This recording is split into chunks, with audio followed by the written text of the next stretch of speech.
Табиғи ашытқыны дұрыс сақтау оның белсенділігі мен ұзақ уақыт сақтау үшін өте маңызды.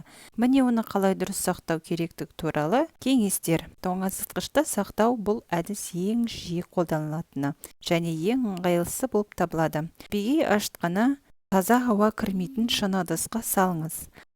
Қақпағын тығыз жабыңыз, бірақ газдардың шығуы үшін аста бос орын қалдыруға болады. Қоректендіру. Ашытқыны тоңазытқышқа қоймас бұрын оны бір рет жақсылап қоректендіріңіз. Ол көтеріліп белсенді болғаннан кейін ғана тоңазытқышқа салыңыз. Сақтау мерзімі. Табиғи ашытқыны 1 аптадан 2 аптаға дейін сақтауға болады. Оны неғұрлым жиі қолдансаңыз, соғұрлым тезірек қоректендіру қажет болады. Қолданар алдында тоңазытқыштан шығарылғаннан кейін оны бөлме температурасында жылытып қоректендіріңіз. Ол қайтадан белсенді болып, көпіршіктер пайда болғанда ғана нан пісіруге қолданыңыз. Егер менің ақпараттарым сізге пайдалы болса, жазылу батырмасын басып, жаңа видеоларымды жіберіп алмаңыз. Алда сіздер үшін қызықты әрі құнды материалдармен бөлісетін боламын.